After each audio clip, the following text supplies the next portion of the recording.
Sometimes the person who saves you is the one nobody sees.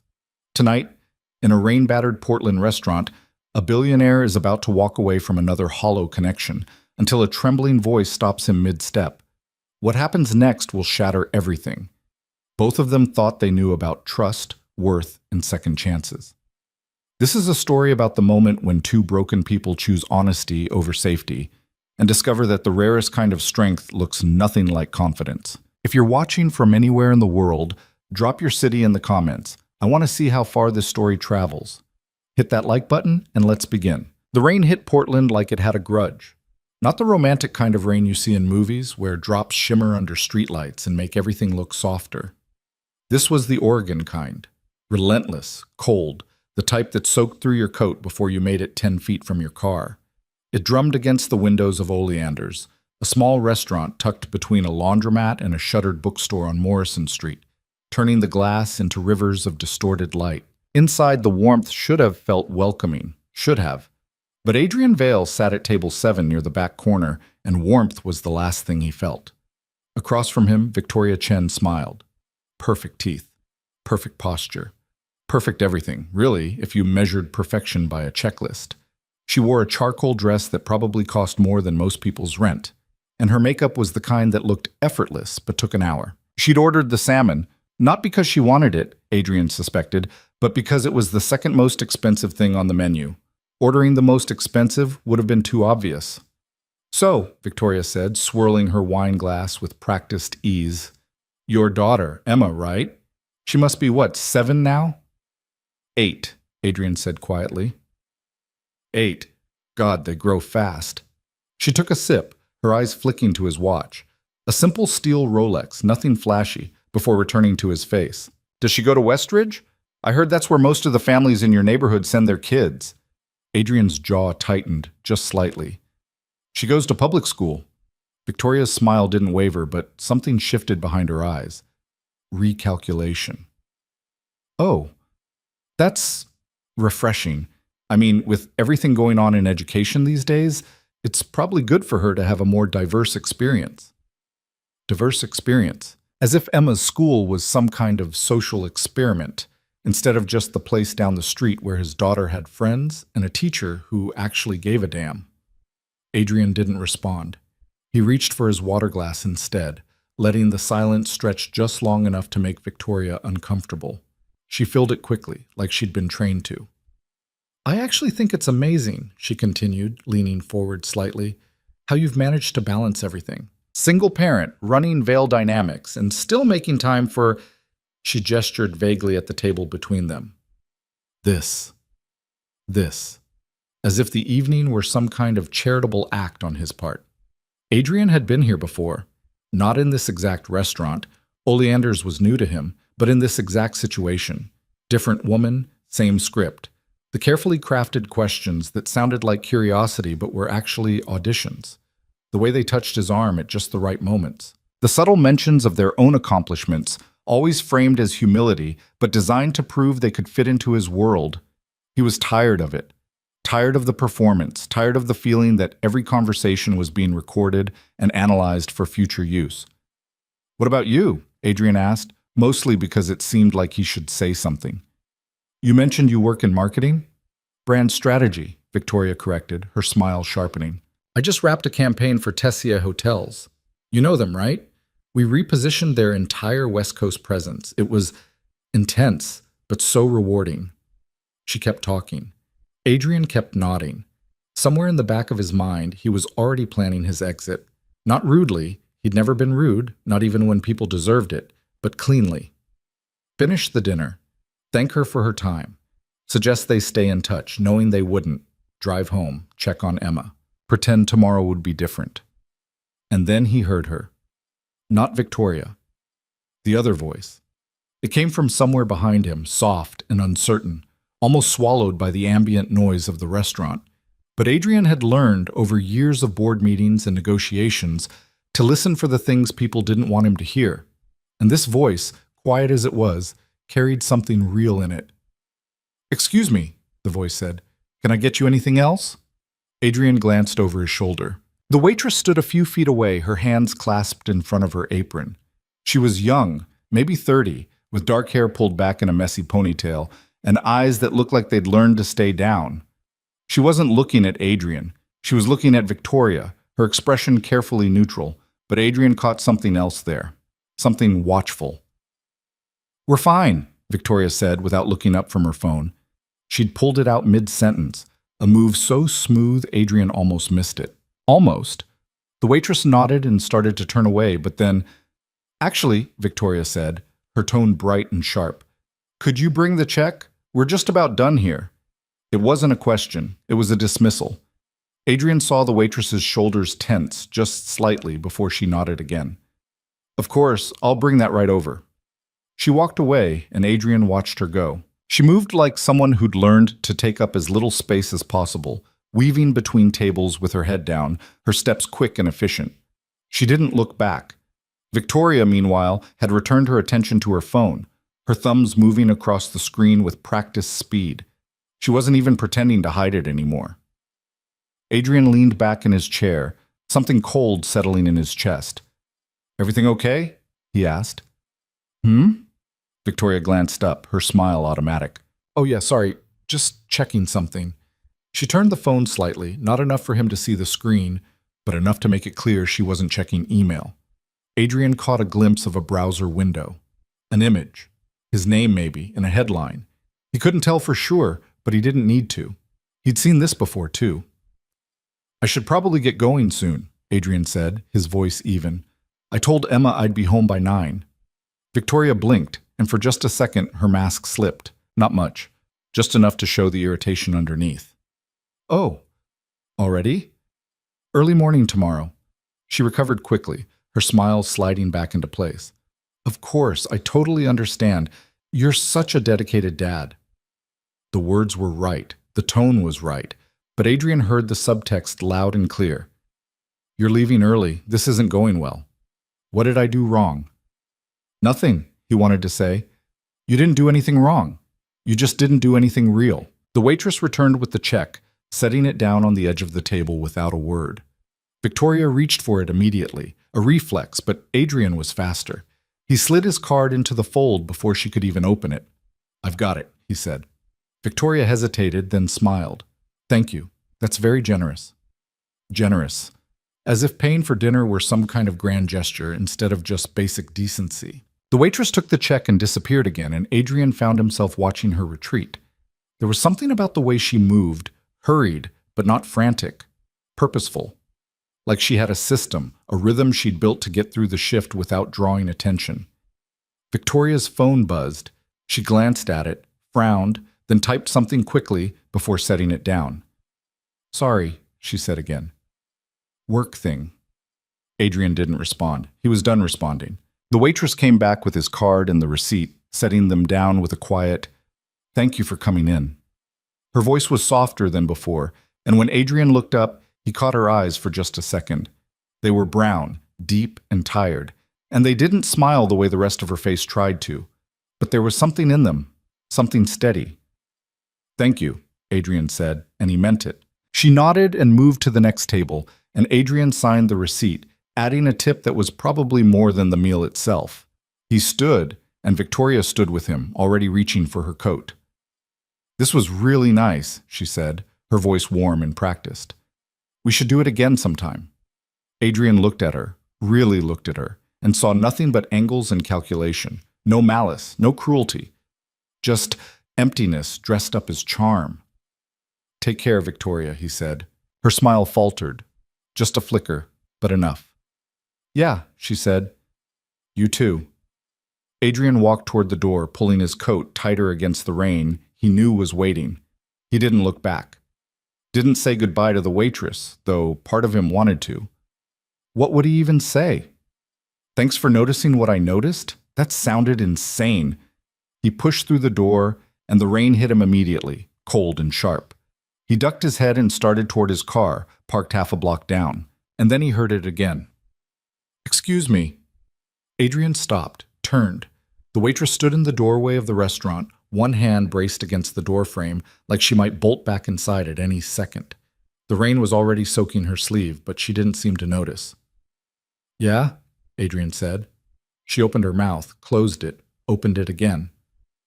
Maybe? Her voice was so quiet he almost didn't hear it over the rain. Maybe you should wait a little longer. Adrian stared at her. What? Her face flushed and she looked down, her hand tightening on the doorframe. I'm sorry, God, that was so inappropriate. I shouldn't have... No, Adrian said quickly. It's okay. What do you mean? She looked up, and for the first time, Adrian saw something other than caution in her expression. Something raw. I don't know, she said. I heard some of your conversation. Not on purpose. I wasn't trying to listen, but it's a small place, and... She trailed off, shaking her head. She doesn't see you. She's looking at something else. And I just thought, maybe you deserve better than that. Adrian felt something crack open in his chest. Not pain exactly. Something closer to relief. Who are you? He asked. The waitress blinked, startled. I'm nobody. I'm sorry. I shouldn't have said anything. Please forget What's your name? She hesitated. Mira. Mira, Adrian repeated. He took a step closer, rain dripping off his coat. I'm Adrian. I know, she said, then immediately looked horrified. I mean, not because I was looking you up or anything. She just said your name earlier, and It's okay, Adrian said again, and something about the way he said it made her stop spiraling. Thank you for saying something. Mira looked at him for a long moment, her eyes searching his face like she was trying to figure out if he was serious. Then she nodded, just once, and stepped back into the restaurant. The door swung shut between them. Adrian stood there in the rain, staring at the closed door, feeling like something fundamental had just shifted beneath his feet. Inside, Mira pressed her back against the wall next to the host stand, her heart hammering so hard she thought it might crack a rib. What the hell had she just done? She'd spent 3 years perfecting the art of being invisible. 3 years keeping her head down, her voice quiet, her presence minimal. 3 years learning that the safest way to move through the world was to let it forget you existed. And then tonight, she'd thrown all of that away in one stupid, impulsive moment. Mira? She looked up. Carlos, the line cook, was leaning through the kitchen window, his expression somewhere between amused and concerned. You good? Yeah, Mira said automatically. I'm fine. Carlos raised an eyebrow. You just ran outside in the rain to talk to a customer. I didn't run. You power walked. Mira groaned and covered her face with her hands. I'm an idiot. What'd you say to him? Nothing. It doesn't matter. Carlos didn't push, which was one of the many reasons Mira liked him. He just shrugged and disappeared back into the kitchen, leaving her alone with her spiraling thoughts. She shouldn't have said anything. She definitely shouldn't have followed Adrian outside. What was she thinking? That he'd thank her? That he'd see her as some kind of wise truth-teller instead of a nosy waitress who'd overstepped about a dozen professional boundaries? Mira walked back to the server station and started rolling silverware, her hands moving on autopilot.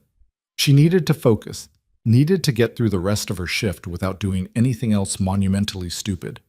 But she couldn't stop replaying the moment in her head. The way Adrian had looked at her, not through her, the way most customers did, but at her, like she was a person instead of a function. And the way his expression had shifted when she'd spoken. Not anger, not irritation, relief, like he'd been waiting for someone to tell him the truth, and she'd accidentally been the one to do it. Mira shook her head and forced herself to focus on the silverware. It didn't matter. He'd go home. She'd finish her shift. Tomorrow, everything would go back to normal. Except 20 minutes later, when she went to clear table 7, she found something waiting for her. A business card, plain and expensive looking, tucked under the edge of Adrian's water glass. Mira picked it up, her fingers trembling slightly. Adrian Vale, founder and CEO, Vale Dynamics. And below that, a phone number. Nothing else. No message, no explanation. Mira stared at it for a long time, her mind spinning. Then she walked to the host stand, opened the lost and found drawer, and placed the card inside. She closed the drawer. She went back to work. And she told herself, again, that trusting moments like this was how you ended up broken. Oh. Outside, the rain continued to fall. Adrian sat in his car, engine running, heat blasting, staring at the restaurant through the rain-streaked windshield. He should leave. Emma was waiting. He had emails to answer, calls to return, a presentation to review before tomorrow's board meeting. But he didn't move. Instead, he thought about the way Mira's voice had cracked when she'd said, "Maybe you deserve better than that." Like the words had cost her something to say. Like she'd been arguing with herself the whole time and barely won. Adrian pulled out his phone and opened his notes app. He typed quickly, "Follow up. Oleanders. Morrison Street. Mira." Then he put the phone down, shifted the car into drive, and pulled away from the curb. He didn't know what he was following up on exactly. Didn't know what he'd say if he came back. Didn't even know if Mira would want to see him again. But for the first time in months, maybe years, Adrian felt like he'd had a conversation that mattered, and he wasn't ready to let that go. Set. Inside the restaurant, Mira finished her shift in a daze. She cleaned tables, refilled drinks, smiled at customers, and counted down the minutes until she could clock out. At 10:47 p.m., she finally did. She grabbed her coat from the back, said goodnight to Carlos, and stepped out into the rain. It had slowed to a drizzle, but the cold still bit through her jacket as she walked the 3 blocks to her apartment. The building was old and narrow, sandwiched between a tattoo parlor and a convenience store. Mira climbed the stairs to the second floor, unlocked her door, and stepped into the silence. Her apartment was small. 1 bedroom, 1 bathroom, a kitchen barely big enough to turn around in. But it was hers, and it was safe, and that was all she needed. Mira dropped her keys on the counter, kicked off her shoes, and collapsed onto the couch. She should eat something, should shower, should do literally anything productive. Instead, she sat there in the dark, replaying the night over and over. The way Victoria had looked at Adrian like he was a portfolio instead of a person. The way Adrian had looked, tired. Not physically, emotionally. Like he'd been running on empty for so long he'd forgotten what full felt like. And the way he'd looked at Mira when she'd told him to wait, like she'd said something that mattered. Mira closed her eyes and exhaled slowly. She'd done the right thing, putting that card in the lost and found. She had. Because people like Adrian, successful, powerful, out-of-her-league people, didn't actually want honesty. They wanted the idea of honesty, the performance of it. And the second you gave them something real, they'd realize you weren't what they were looking for and disappear. She'd learned that the hard way. 3 years ago, Mira had been someone different, someone who took chances, someone who believed that hard work and hope could actually build a future. She'd been engaged, she'd been applying for real jobs, corporate jobs, the kind with benefits and career trajectories and everything her mother had told her to aim for. She'd made it to final interviews at 2 different companies. She'd been this close to something better. And then everything had fallen apart in the same week. The job offers evaporated, budget cuts, they said, though Mira suspected it was something else. The engagement ended, not with a fight, but with a quiet, devastating conversation where her fiancé had told her he didn't think they wanted the same things anymore. And Mira had realized, standing in the apartment they'd shared, that she didn't actually know what she wanted. She'd been so busy trying to become the person everyone expected her to be that she'd lost track of who she actually was. So she'd stopped trying. She'd taken the job at Oleanders because it was easy and undemanding and didn't require her to hope for anything. She'd moved into this tiny apartment because it was cheap and anonymous and didn't ask her to be anyone. And she'd learned to keep her head down, her voice quiet, and her expectations non-existent. It was safer that way. Mira opened her eyes and stared at the ceiling. Adrian's card was still in the lost and found drawer. Someone would find it eventually. Some customer looking for a missing earring or a forgotten scarf. They'd see the name, maybe recognize it, maybe not. And eventually, it would get thrown away. And that would be that. Mira pulled a blanket over herself and let the silence settle around her like a second skin. Tomorrow, she'd wake up. She'd go to work. She'd smile at customers and refill drinks and pretend tonight had never happened. Because that's what she did. That's who she'd become. And it was fine. It was fine. Across town, Adrian let himself into his house as quietly as possible. The lights were off except for the one in the hallway, which meant Emma's nanny, Grace, had already put her to bed and gone home. Adrian set his keys down, shrugged off his coat, and climbed the stairs to the second floor. Emma's door was cracked open, and he pushed it wider, stepping into the room. She was asleep, Her dark hair spread across the pillow, one arm curled around a stuffed rabbit that had seen better days. She looked peaceful, safe. Adrian stood there for a long moment, just watching her breathe. This was why he kept going on those dinners, why he kept trying, even when it felt pointless. Because Emma deserved to see him try. Deserved to grow up knowing that her dad hadn't given up on the idea of building something real, even if it felt impossible. But tonight had been different. Tonight, he'd seen something, someone, who'd reminded him what real actually looked like. Adrian leaned down and kissed Emma's forehead, then slipped out of the room and closed the door behind him. He walked to his office, poured himself a drink he didn't really want, and sat down at his desk. His phone buzzed. A text from Victoria. "Thanks again for dinner. Let me know when you're free next." Adrian deleted it without responding. Then he opened his notes app and stared at the line he'd written earlier. Follow up. Oleanders. Morrison Street. Mira. He didn't know what following up would look like. Didn't know if Mira would even want to see him again. Hell, he didn't even know her last name. But he knew one thing. Tonight, for the first time in a long time, someone had looked at him and seen past the surface. Seen the exhaustion, the loneliness, the quiet desperation of someone trying to find something real in a world full of performances. And she'd cared enough to say something.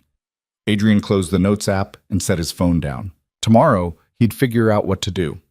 Tonight, he'd just sit with the feeling of being seen and hope it wasn't the last time. 3 days passed before Adrian went back. He told himself it was coincidence. He had a meeting downtown that ran late, and Oleanders happened to be on the way home. Emma was at a sleepover, her first in months, something Grace had arranged with another family from school, so he had the evening free. It made sense to grab dinner somewhere quiet instead of heating up leftovers in an empty house. All of which was true. All of which was also carefully constructed bullshit, and Adrian knew it. He wanted to see her again. Wanted to know if that moment in the rain had been real or just some weird collision of timing and loneliness. Wanted to understand why a waitress he'd spoken to for less than a minute had stayed in his head longer than people he'd known for years. So on Thursday night, just after 7, Adrian pushed through the door of Oleanders and let the warmth hit him like a wall. The place looked different than it had on Monday. Busier, for one thing. Almost every table was full, and the noise level had jumped from library quiet to actual restaurant. A couple near the window was laughing about something. A family with 2 young kids occupied the big booth in the corner, the parents looking exhausted in that universal way parents of small children always did. Adrian scanned the room, trying not to look like he was scanning the room. And then he saw her. Mira was at the far end of the dining area, taking an order from an older couple. She had a notepad in one hand, pen poised, her expression politely attentive. She nodded at something the woman said, wrote it down, then asked a follow-up question Adrian couldn't hear from across the room. She looked exactly the same as she had 3 days ago. Same ponytail, same simple black shirt and apron, same careful way of holding herself, like she was trying to take up as little space as possible. But Adrian noticed things he'd missed before. The way her shoulders relaxed slightly when the older couple smiled at her. The way she tucked a loose strand of hair behind her ear with her free hand, a gesture so automatic she probably didn't even know she did it. The way her eyes flicked toward the kitchen every few seconds, like she was monitoring some internal timer. Just one tonight? Adrian turned. A hostess stood beside him, menus in hand, her smile professional and empty. "Yeah," Adrian said, "just me. Right this way." She led him to a table near the middle of the room, not the same table as Monday, but close enough that Adrian had a clear line of sight to where Mira was working. He sat down, accepted the menu, and pretended to read it while actually watching Mira finish up with the older couple. She laughed at something the man said, a real laugh, quick and surprised, and Adrian felt something tighten in his chest. It was such a small thing, such a normal thing, but it made her look younger somehow, less guarded. Then she glanced up, and her eyes landed on him. Adrian watched the recognition hit.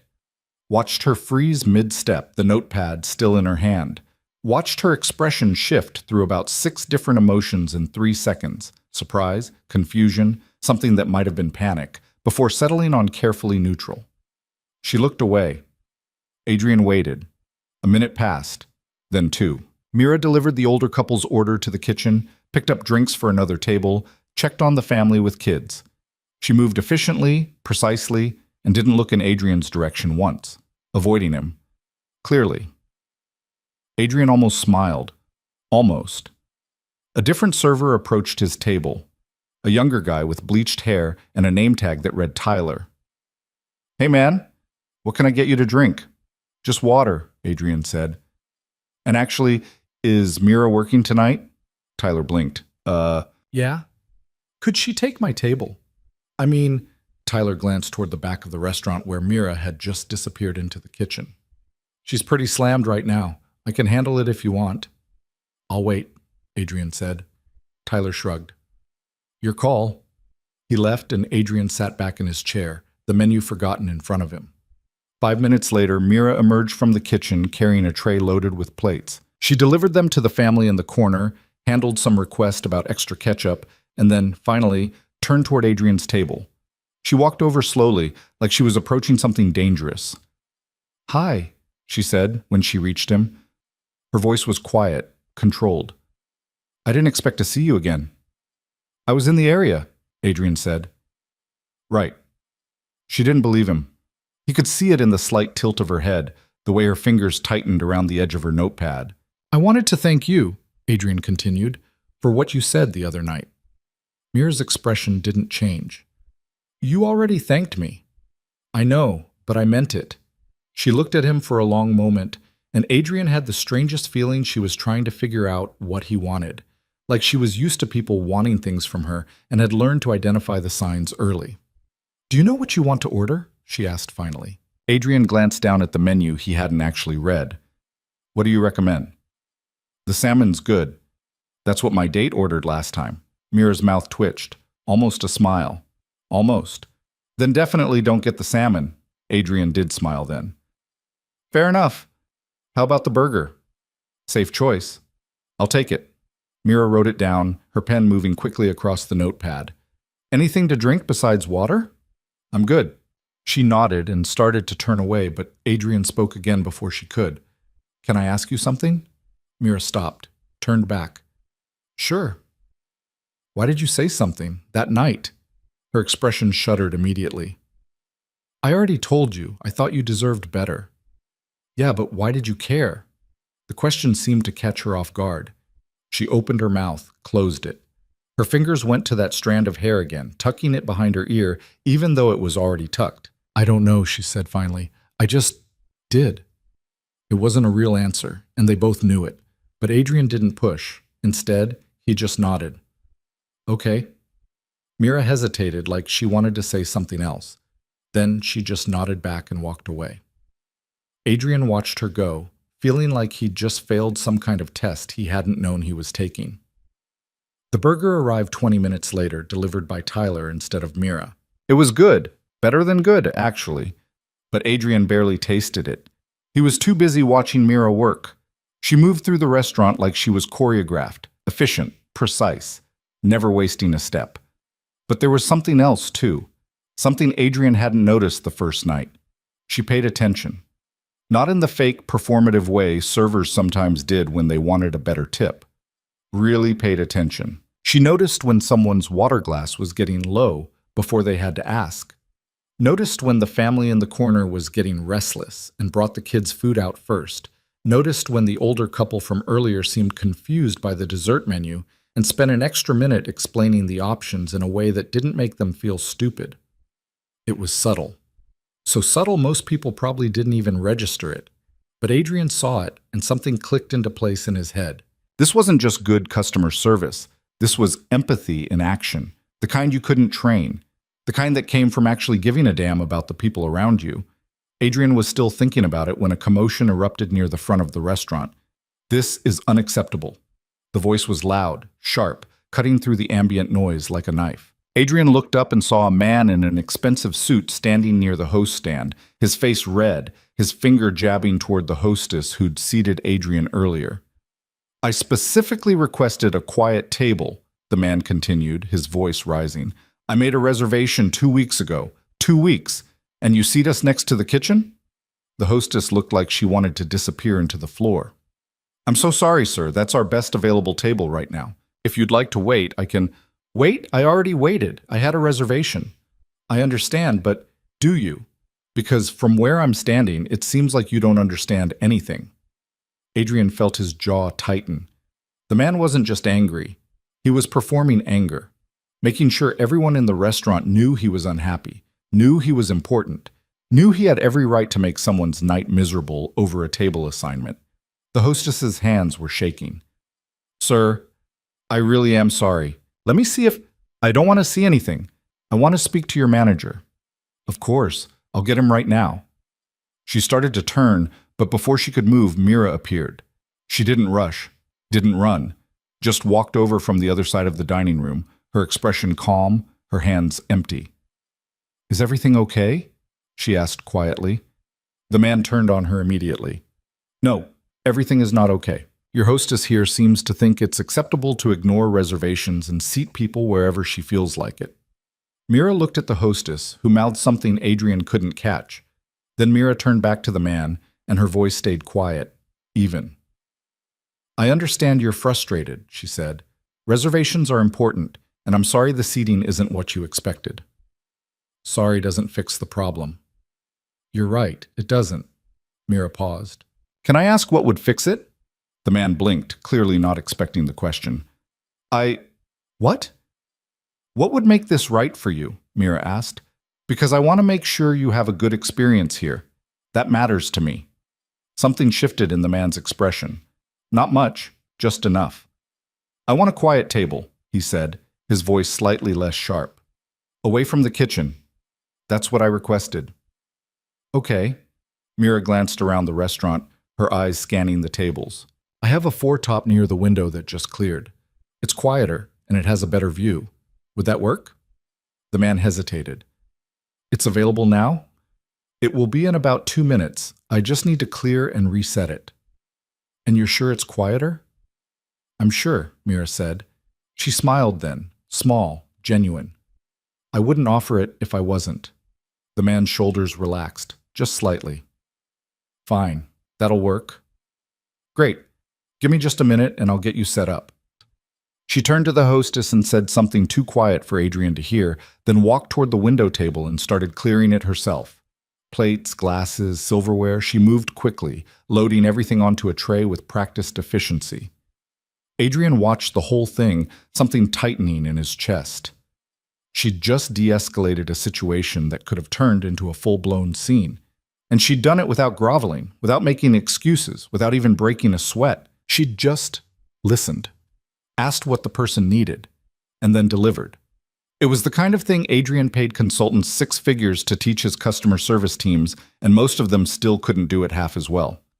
The man and his date were seated at the new table 3 minutes later, and Mira handed them menus with the same quiet smile. Adrian couldn't hear what she said, but whatever it was, the man actually thanked her. Then Mira walked back toward the kitchen, and as she passed Adrian's table, he caught her eye. She stopped. That was impressive, Adrian said. Mira's expression flickered. Surprise, maybe, or discomfort. It wasn't a big deal. It was. He was just frustrated. People get frustrated sometimes. Yeah, but most servers would have either let him blow up or gotten defensive. You did neither. Mira shifted her weight, clearly uncomfortable with the attention.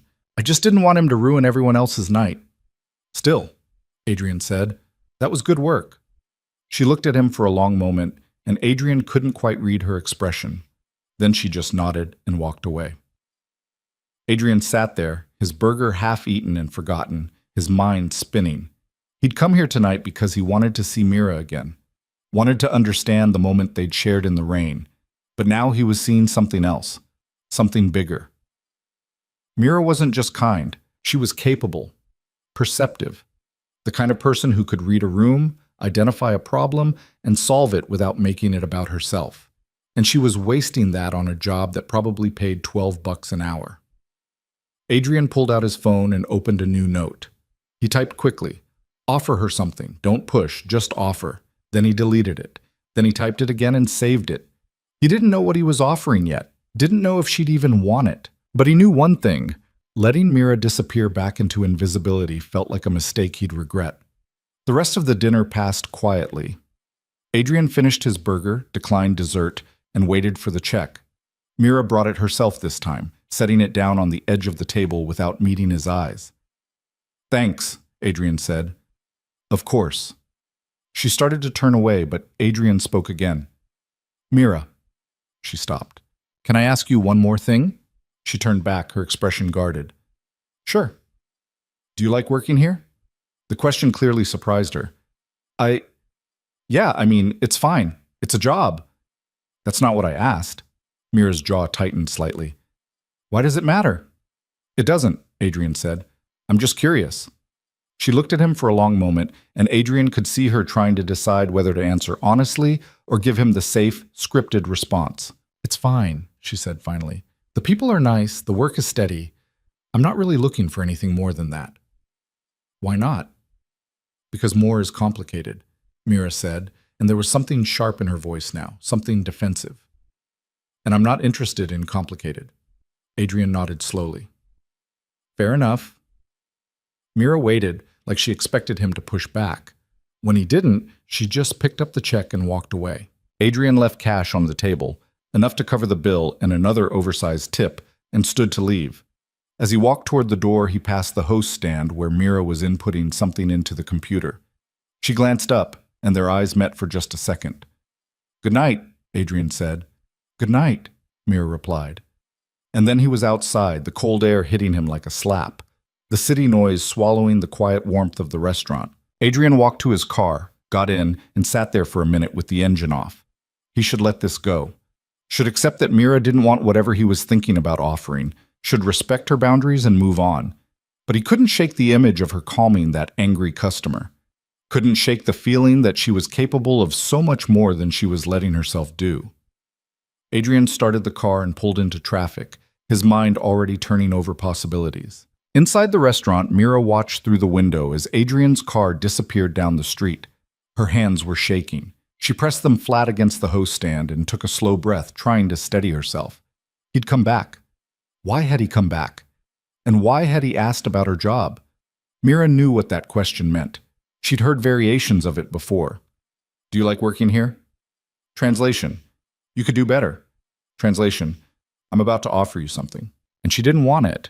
She didn't want the hope. Didn't want the possibility. Didn't want to start believing that maybe, just maybe, she could trust herself again. Because she'd been there before. 3 years ago, she'd believed. She'd let herself hope. And when it all fell apart, she'd spent months picking up pieces she wasn't sure she'd ever fully reassemble. So she'd learned. Learned to keep her head down, learned to expect nothing, learned that the safest way to live was to stop wanting more. And now, here was Adrian, looking at her like she mattered, like she was capable of something beyond refilling water glasses and diffusing drunk customers. It was terrifying.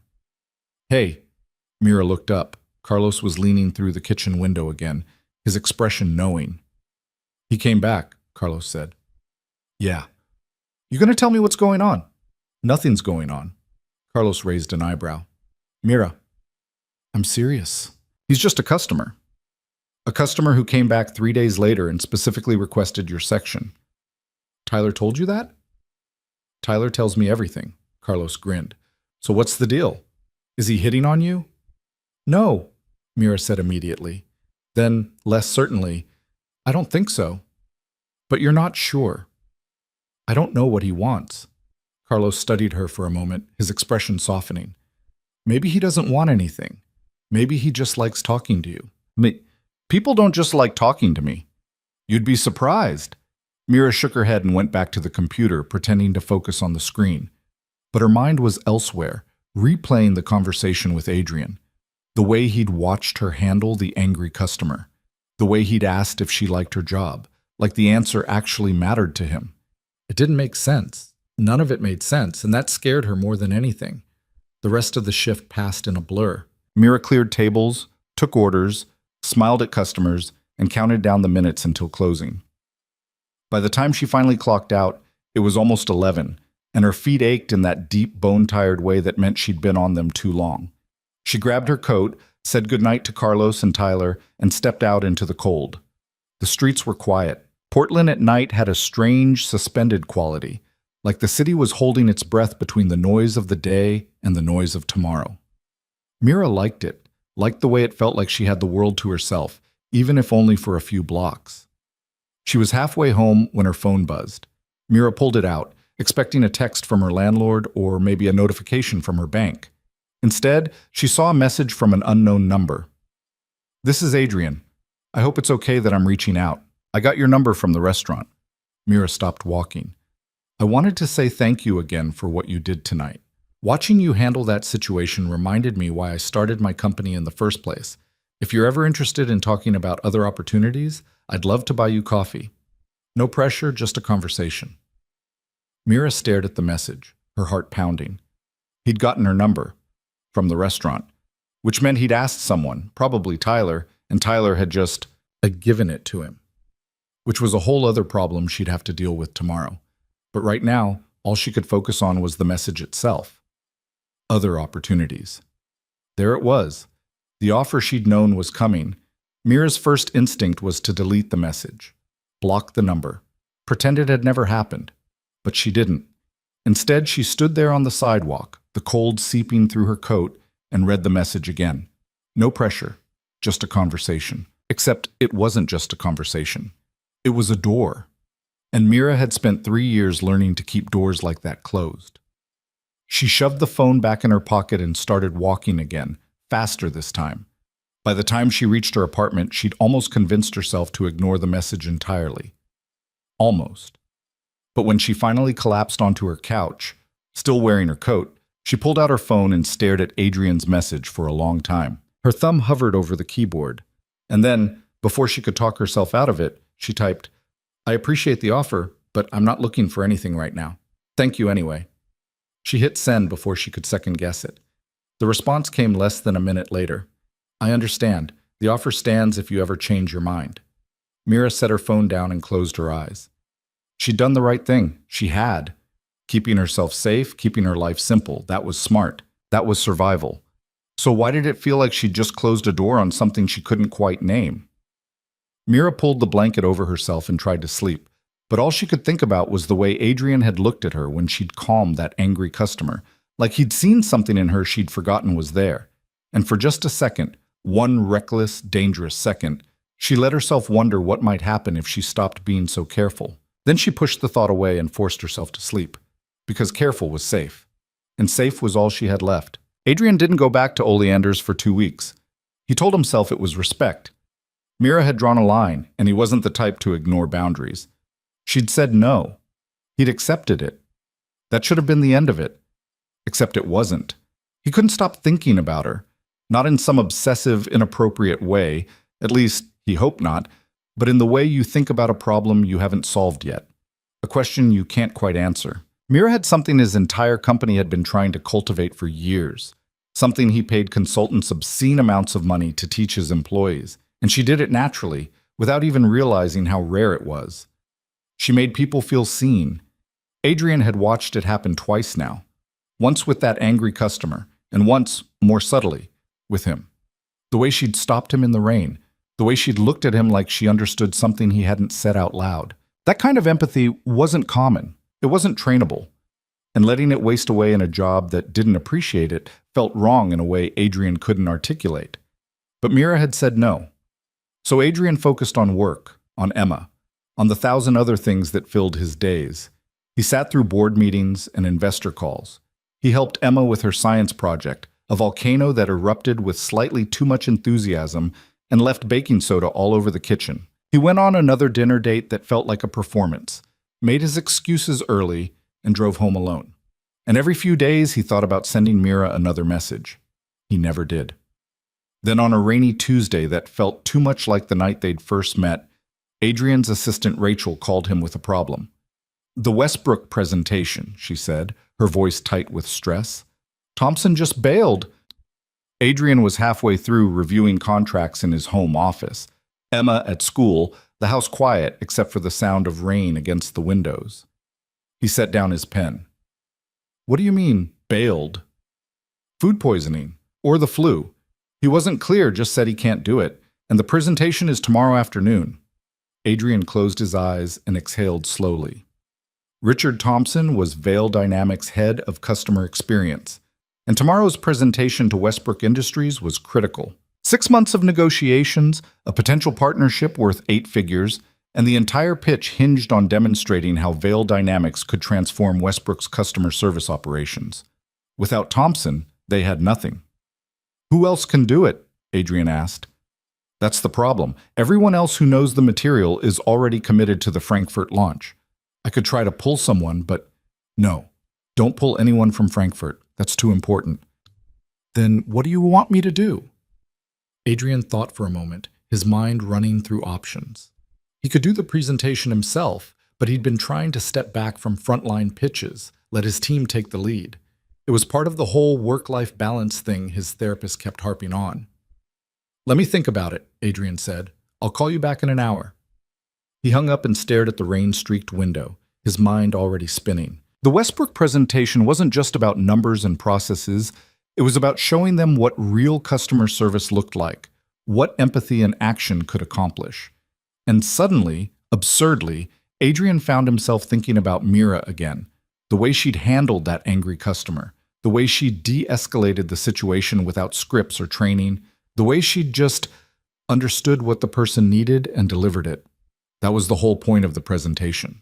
That was what Veil Dynamics was trying to sell, and Mira could do it better than anyone on his payroll. Adrian picked up his phone, then set it down again. This was insane. He couldn't just call her up and ask her to help with a major business presentation. She'd said no to coffee. She clearly wasn't interested in whatever he was offering, and showing up again would just make him look desperate or worse, like he couldn't take no for an answer, but the thought wouldn't leave him alone. Finally, against every instinct telling him to let it go, Adrian picked up his phone and typed out a message. "I know you said you weren't interested, and I respect that, but I have a situation tomorrow that I think you might be uniquely qualified to help with. If you're willing to hear me out, I'd like to explain. No pressure if the answer is still no." He stared at the message for a full minute before hitting send. The response came faster than he expected. "What kind of situation?" Adrian felt something loosen in his chest. She hadn't shut him down immediately. That was something. "I have a presentation tomorrow afternoon about customer service and empathy. My lead presenter just canceled. I know this sounds strange, but after watching you work, I think you could do it better than anyone on my team." 3 dots appeared, disappeared, appeared again. "You want me to give a business presentation? I want you to do what you do naturally. I'll handle the business part." The dots appeared and disappeared several more times. Adrian waited, forcing himself not to send another message. Finally, when and where? Adrian exhaled and typed quickly, giving her the details. 2 o'clock tomorrow at Veil Dynamics headquarters. An hour, maybe 90 minutes. He'd pay her for her time, of course, more than she'd make in a week at Oleander's. Her response was simple. "Okay." Adrian stared at his phone, surprised. He'd expected more questions, more resistance. But Mira had just agreed. He didn't let himself think too hard about what that meant. The next afternoon, Adrian stood in the lobby of Veil Dynamics, watching the elevator numbers tick down, trying not to look as nervous as he felt. This was a terrible idea. He knew it was a terrible idea.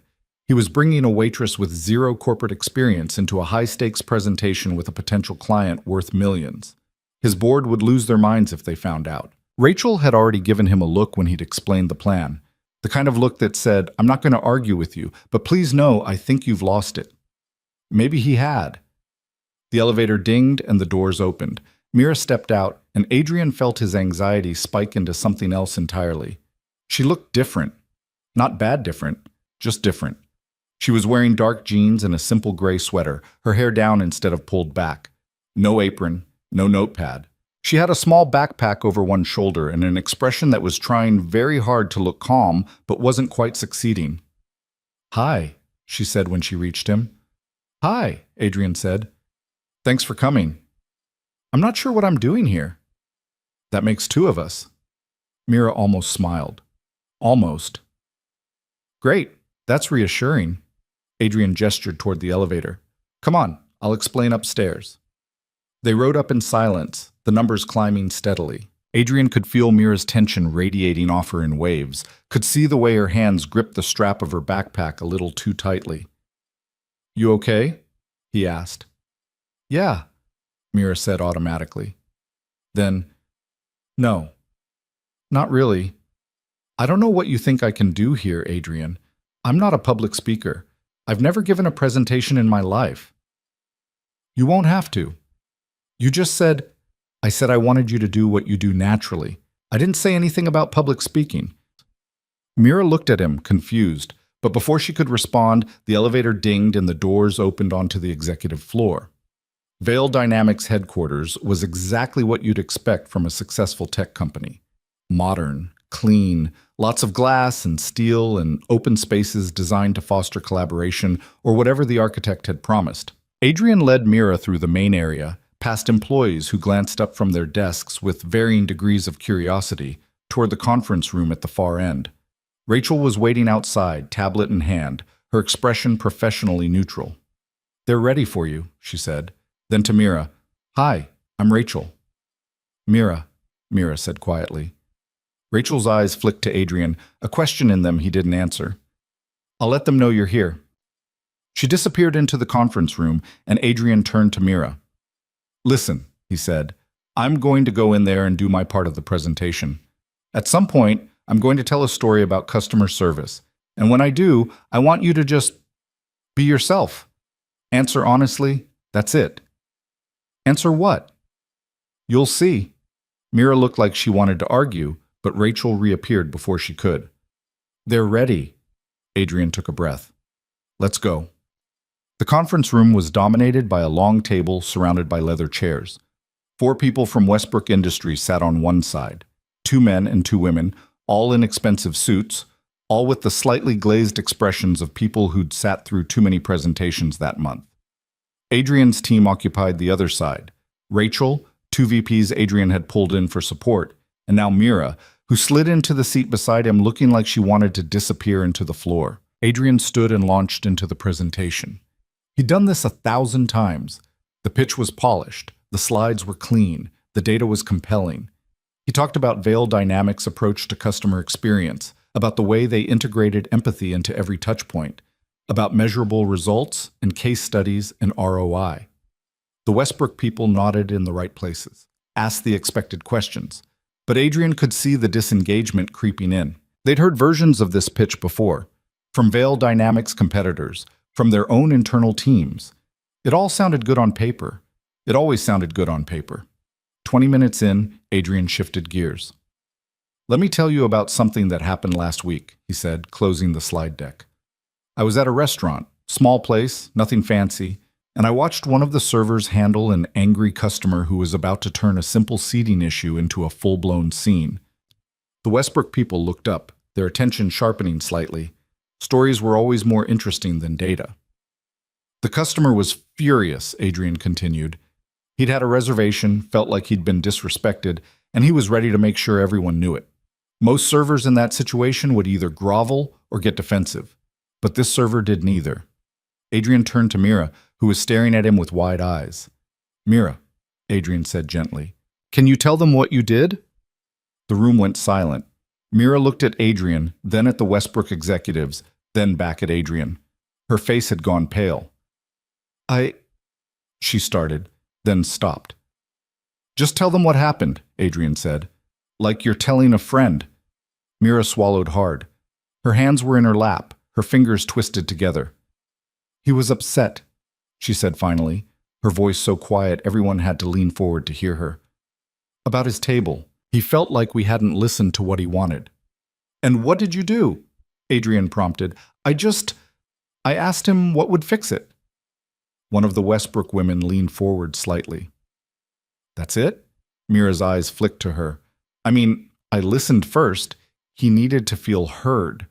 And then I asked what would actually make him happy because... She hesitated.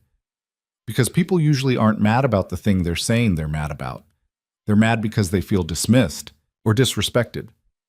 So if you can show them you actually care about fixing it, not just making them be quiet, then what? The woman asked. Then they usually calm down, Mira said. Because they feel seen. The room went quiet again, but this time it was a different kind of quiet. Attentive. Engaged. Adrian watched the Westbrook executives exchange glances, something shifting in their expressions. How long have you worked in customer service? One of the men asked. 3 years, Mira said, at the restaurant. Before that? Different jobs. Retail mostly. Ever had formal training? Mira shook her head. No, I just pay attention, I guess. The man sat back in his chair, something like approval on his face. He looked at Adrian. This is what you're talking about, this exact thing. Yes, Adrian said. Can she do it again? The woman asked. Walk us through another example? Mira looked at Adrian, panic flashing across her face, but Adrian just gave her a small nod. There was this couple, Mira said slowly, older. They came in every Friday, same table, same order. Then one Friday, the husband ordered something different, something the wife usually got, and she looked surprised. Not upset, just surprised. And? The woman prompted. And I asked if everything was okay, Mira said. Quietly, when I dropped off their drinks. The wife said her husband was having memory issues, early stages. She said some days he forgot things, and she was trying to be patient, but it was hard. Mira's voice had gotten steadier as she talked, like she was back in the restaurant instead of in a corporate conference room. I didn't make a big thing out of it, she continued. I just made sure to check on them more often. Brought extra napkins because he spilled his water. Reminded him about the dessert they always split because I could tell he'd forgotten. Little things. Why? One of the Westbrook men asked. Mira looked at him, genuinely confused by the question. Because it mattered to her. And because... She paused. Because being sick is scary. And watching someone you love be sick is maybe even scarier. And if I could make one dinner a little easier, then, I don't know, that felt worth doing. The room was silent. Then the Westbrook woman who'd asked the first question smiled. Actually smiled. That's remarkable. Mira blinked. It's not. It's just paying attention. Most people don't, the woman said. That's the problem. She looked at Adrian, and Adrian could see the shift happening in real time. They'd been interested before. Now they were sold. The rest of the presentation was almost an afterthought. Adrian walked them through implementation timelines and cost structures, but everyone in the room knew the deal was done. Westbrook wasn't buying software or training programs. They were buying what Mira had just demonstrated. They were buying empathy. When the Westbrook team finally left, contracts to be drawn up, lawyers to be consulted, hands shaken all around, Adrian walked Mira back to the elevator. She hadn't said a word since the presentation ended. You okay? Adrian asked. I don't know, Mira said. She was staring at the elevator doors like they might have answers. What just happened? You helped me close a deal. By talking about customers at the restaurant? By showing them what real customer service looks like. The elevator arrived and they stepped inside. Adrian hit the button for the lobby and the doors slid closed. I meant what I said in there, Adrian said. What you do, the way you pay attention to people, the way you actually care about making things better. That's not common. Most people in customer service are just going through motions. You're actually doing it. Mira was quiet for a moment. I don't think I did anything special. That's what makes it special. The elevator reached the lobby, and they stepped out into the brightness of the afternoon. Adrian could see Mira processing, her mind clearly spinning. I should pay you, Adrian said, for your time. You don't have to. I do. This was work. You should be compensated. Mira looked at him, something complicated in her expression. Why did you really ask me here? Adrian considered the question. He could give her the easy answer, that Thompson had canceled, that he'd needed help, that it was just convenient timing.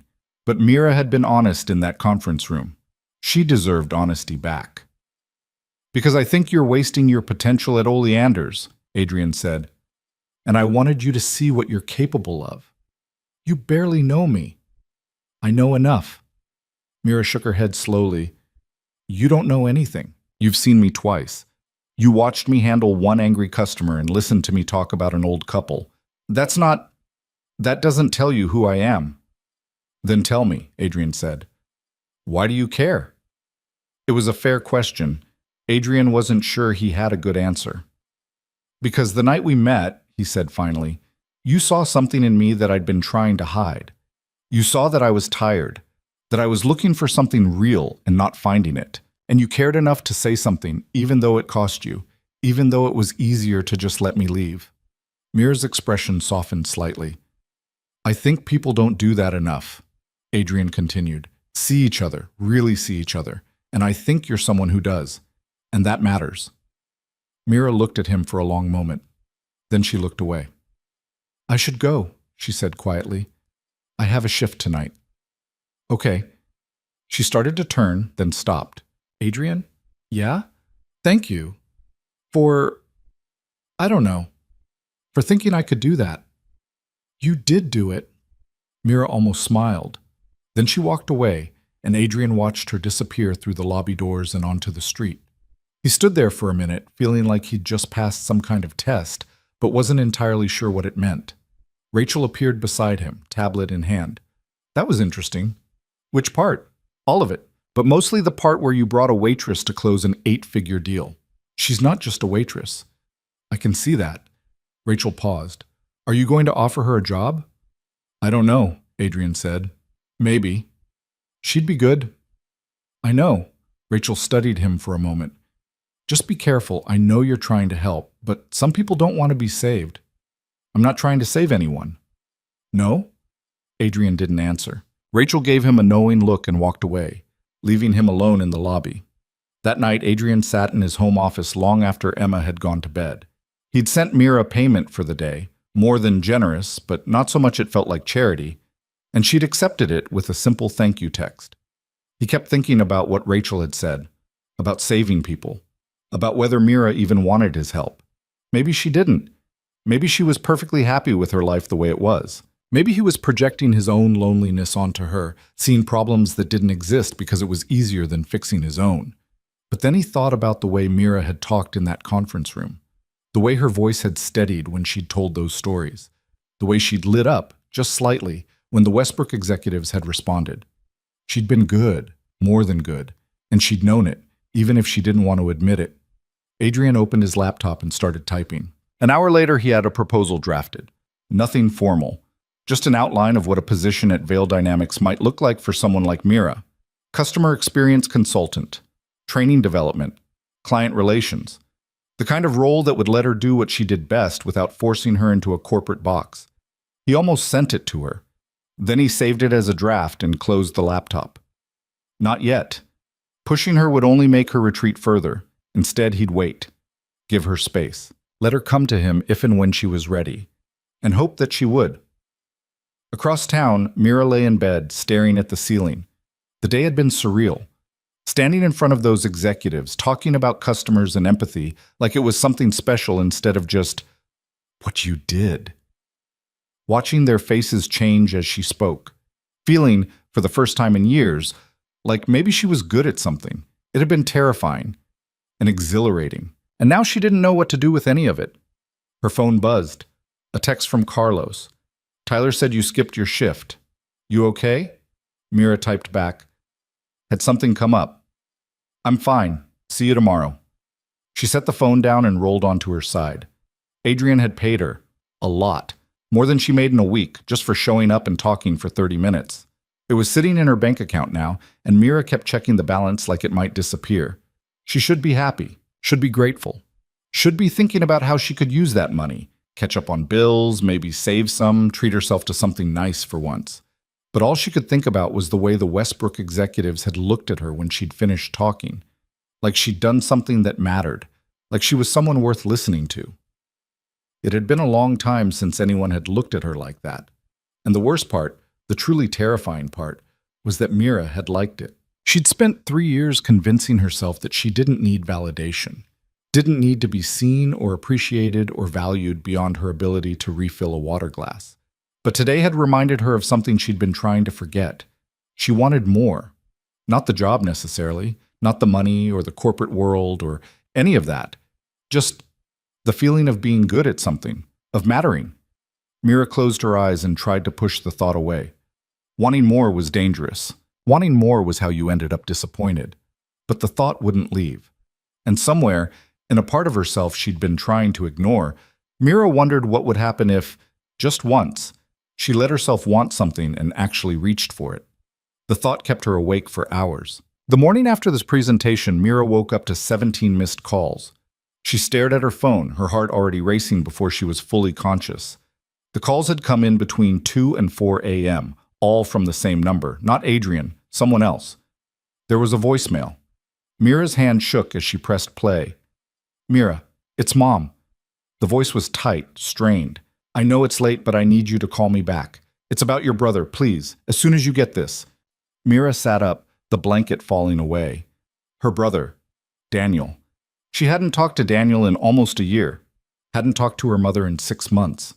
The silence between them wasn't hostile exactly, just necessary. A boundary Mira had drawn after too many conversations that left her feeling scraped raw and hollow. She called back, her fingers clumsy on the screen. Her mother answered on the first ring. "Mira? What happened?" "He's okay. He's fine. It's just..." Her mother's voice cracked. "He lost his job 2 weeks ago. He didn't tell me until yesterday because he didn't want me to worry, and now he's behind on rent and his car payment, and I'm trying to help, but I can't." "Mom," Mira said quietly, "slow down." Her mother took a shaky breath. "I just thought maybe you could talk to him. You're always so good at figuring things out, and I know you two haven't been close lately, but he listens to you. He always has." Mira closed her eyes. "I don't think there's anything I can say that would help. Just try, please." The desperation in her mother's voice was familiar. The same tone she'd used 3 years ago when Mira's engagement had fallen apart, when everything had fallen apart. Just try. Just keep going. Just don't give up. As if trying harder could fix things that were fundamentally broken. "I'll call him," Mira said, because it was easier than arguing. "Thank you. Thank you so much." Her mother exhaled, relief flooding through the phone. "How are you doing? Are you okay?" "I'm fine." "Are you still at that restaurant?" "Yeah." "Have you thought about looking for something else? Something with benefits, maybe? Health insurance?" "I'm fine, Mom. I just worry." "I know." They talked for a few more minutes. Surface-level updates, careful navigation around anything that might lead to deeper conversations. And then Mira hung up and sat on the edge of her bed, staring at the wall. She didn't call Daniel, not yet. She wasn't ready to hear whatever spiral he was in, wasn't ready to try to fix something she didn't have the energy to fix. Instead, she got dressed, made coffee, and tried to pretend the call hadn't rattled something loose inside her chest. She was halfway through her first cup when her phone buzzed again. This time, it was Adrian. "I know this is probably too soon, but I wanted to follow up on yesterday. Would you be willing to meet for coffee? I have something I'd like to discuss." Mira stared at the message, her mind still half stuck in the conversation with her mother. She should say no, should maintain the boundaries she'd tried to set, should keep her life simple and contained and safe. But the money from yesterday was sitting in her account. Real money. The kind that could help Daniel, could ease her mother's panic, could give Mira herself a buffer she hadn't had in years. And if Adrian was offering more of that, Mira typed back before she could overthink it. When? They met at a coffee shop near Powell's Books, one of those aggressively Portland places with exposed brick and baristas who looked like they'd rather be anywhere else. Adrian was already there when Mira arrived, sitting at a corner table with 2 cups in front of him. "I wasn't sure what you liked," he said as she sat down, "so I got you a latte, but I can get something else if..." "It's fine," Mira said, wrapping her hands around the cup. The warmth felt good, grounding. Adrian studied her for a moment. "You okay?" "Yeah, just a long morning." He didn't push, which Mira appreciated. Instead, he pulled out a folder and set it on the table between them. "I want to be straight with you," Adrian said.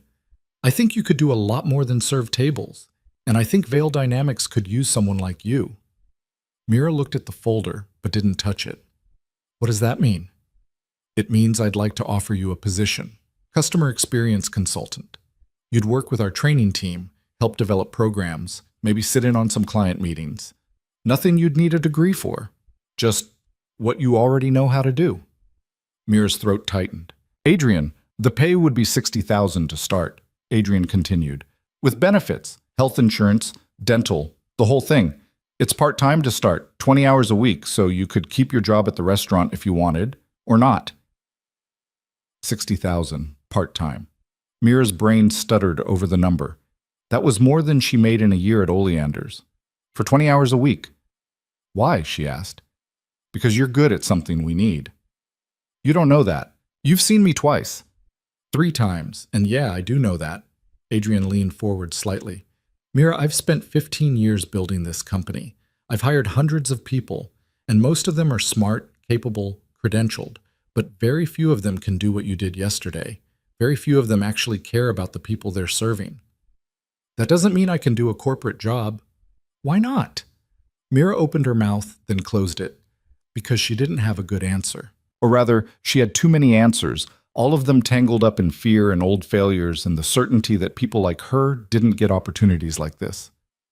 I don't have experience, she said finally. You have 3 years of customer service experience. At a restaurant. Experience is experience.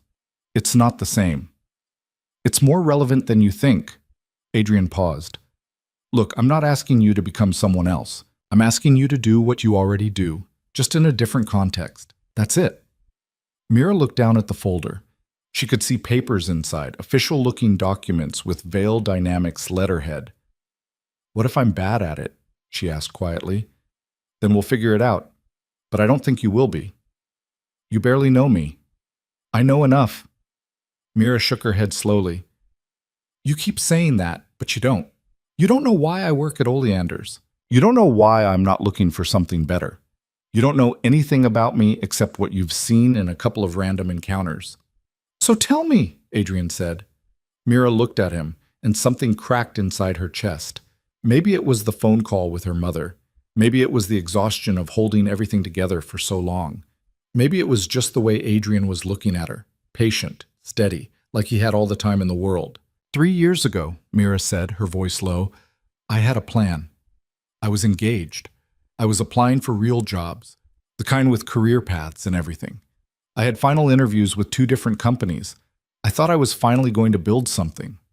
She paused, her fingers tightening around the coffee cup. And then everything fell apart in the same week. Both job offers evaporated. Budget cuts, they said, but I think they just found better candidates. My fiancé ended things. Not because of a fight or anything dramatic. He just decided we wanted different things, and I realized I didn't actually know what I wanted. I'd been trying so hard to become what everyone expected me to be that I'd lost track of who I actually was. Adrian didn't interrupt, didn't try to fix it or minimize it. He just listened. So I stopped trying, Mira continued. I took the job at Oleander's because it was easy and it didn't ask anything of me. I moved into a cheap apartment. I kept my head down. And I learned that the safest way to live was to stop hoping for more. She looked up, meeting Adrian's eyes. That's who I am, she said. I'm not some undiscovered talent waiting for the right opportunity. I'm someone who tried and failed and decided it was easier not to try again. So when you look at me and see potential, I think you're seeing something that isn't there. The coffee shop noise filled the silence between them. The hiss of the espresso machine, the murmur of other conversations, the scrape of chairs on hardwood. Finally, Adrian spoke.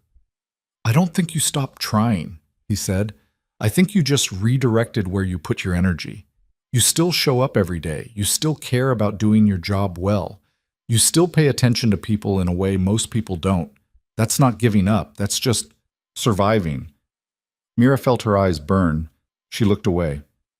But surviving isn't the same as living, Adrian continued quietly. And I think maybe you're ready to try living again, even if it's scary. What if I'm not? Then you say no, and we both move on. But I don't think that's what you want. Mira's phone buzzed in her pocket. Probably her mother, calling to check if she'd talked to Daniel yet. Probably another crisis that needed managing, another problem that needed fixing. She thought about the money in her account from yesterday. Thought about her brother losing his job. Thought about her mother's desperate voice on the phone. Thought about her own bills, her own future, her own barely acknowledged desire for something more than just getting by. And she thought about standing in that conference room, talking to those executives, feeling, just for a moment, like she mattered. Can I think about it? Mira asked. Of course. Take all the time you need. How much time is that? Adrian smiled slightly. However much you need. Mira picked up the folder. Inside were documents outlining the position, the salary, the benefits. Everything official and real and terrifying. I should go, she said, standing. I have a shift this afternoon. Okay. She started to leave, then turned back. Adrian? Yeah? Why are you doing this? Really? Adrian was quiet for a moment, considering the question. Because the night we met, he said finally, you saw me. Really saw me. And that's rare. And I think people who can do that, who can really see other people, deserve to be seen too, even if they're trying to hide. Mira felt something shift in her chest. Not quite hope, not quite trust. Something in between. She nodded once, then walked out of the coffee shop into the gray Portland morning. The rest of the day passed in a blur. Mira went through her shift at Oleander's on autopilot, refilling drinks and taking orders and smiling at customers while her mind spun in circles. The folder sat in her backpack in the employee area, a physical weight she could feel even when she wasn't looking at it. Carlos noticed immediately. You're somewhere else today, he said during a lull, leaning through the kitchen window. I'm fine. That's what you always say. He paused. Does this have anything to do with that guy, the one who came back? Mira looked up sharply. How did you... Tyler talks. You know this. It's not... Mira stopped, then sighed. He offered me a job. Carlos's eyebrows shot up. Seriously? Yeah. Doing what? Customer service stuff. At his company. And I don't know what to do. Carlos studied her for a long moment. You want my opinion? Not really. I'm going to give it anyway. He crossed his arms, his expression unusually serious. You're good at this job, Mira. You're probably the best server we have. But you're also miserable. I'm not. You are. You've been miserable since the day you started. You just hide it well. Carlos leaned forward. Look, I get it. Safe is comfortable. Safe doesn't hurt, but safe also doesn't go anywhere. And I think you deserve to go somewhere. Mira felt her throat tighten. What if I fail? Then you fail, and you figure out what's next. But at least you'll have tried. That's easy for you to say. It's really not. Carlos's voice softened. You think I wanted to work in a restaurant kitchen my whole life? I applied to culinary school 3 times before I got in. Failed out twice. Came back here each time because it was safe and familiar, and I knew I could do it without thinking. But you know what? I'm going back again next semester, because I'd rather fail trying than succeed at something that doesn't matter. Mira stared at him, surprised. She'd worked with Carlos for 3 years and never knew any of this. Why didn't you tell me? She asked. Because you never asked. You keep yourself pretty locked down, Mira. Hard to talk to someone who's always 3 steps back from every conversation. It was true, and Mira knew it. She'd spent so long keeping people at arm's length that she'd forgotten how to let them in. I'm scared, she said quietly. I know, but maybe being scared means it matters. The shift ended at 9. Mira clocked out, grabbed her backpack, and walked home through streets slick with rain. When she got to her apartment, she pulled out the folder and spread the documents across her kitchen table. Job description, salary breakdown, benefits package, everything laid out in clean professional language. It looked real. It looked possible. It looked terrifying. Mira picked up her phone and finally called Daniel. He answered on the 4th ring, his voice rough. Hey, Mom called me, Mira said. She said you lost your job. Daniel was quiet for a moment. Yeah, 2 weeks ago. Why didn't you tell me? Because we haven't exactly been talking. We could have been. Could we? Daniel's voice had an edge to it. You made it pretty clear you needed space. I was trying to respect that. Mira closed her eyes. He was right. She had pulled away. From him, from their mother, from everyone. Because it was easier than explaining why she couldn't be what they needed her to be. I'm sorry, she said. For what? For disappearing. Daniel exhaled slowly. You didn't disappear. You just checked out. And I get it. I do. After everything with Jake and the job stuff, you needed to protect yourself. But you're my sister. I missed you. Mira felt tears prick her eyes. I missed you too. Then why didn't you call? Because I didn't know what to say. I didn't know how to be around you without feeling like I was failing at everything. Mira, you never failed at anything. You just hit a rough patch. That's not the same thing. It felt the same. Daniel was quiet for a moment. Then, are you okay? Like, really okay? I don't know, Mira said honestly. Someone offered me a job, a real job, and I don't know if I should take it. Why wouldn't you? Because I'm scared I'll screw it up. So, screw it up. At least you'll have tried. Mira laughed despite herself. Carlos said basically the same thing. Then maybe you should listen. Daniel paused. What's the worst that could happen? I fail. Again. Okay. And then what? Mira thought about it, really thought about it. I guess I'd go back to what I'm doing now. So you'd be exactly where you are right now, except you'd know you tried. That doesn't sound so bad. It didn't. When Daniel put it like that, it really didn't. They talked for another 20 minutes about his job search, about their mother, about nothing important and everything important. By the time they hung up, Mira felt something loosen in her chest. Not resolution exactly, but possibility. She looked at the document spread across her table. Then she picked up her phone and typed a message to Adrian. I want to try. I don't know if I'll be good at it, but I want to try. The response came almost immediately. That's all I'm asking. When can you start? Mira stared at the message, her heart pounding. Next week? Perfect. I'll have Rachel send over the paperwork. Mira set her phone down and looked around her apartment. The same small space she'd lived in for 3 years. The same furniture, the same walls, the same carefully constructed safety. Except now, maybe, there was a door opening. And for the first time in a long time, Mira thought she might actually walk through it. The next week was chaos. Mira gave her notice at Oleander's, 2 weeks, out of respect for the manager who'd hired her when she'd needed it most. She filled out paperwork for Vail Dynamics. She had a physical for the health insurance.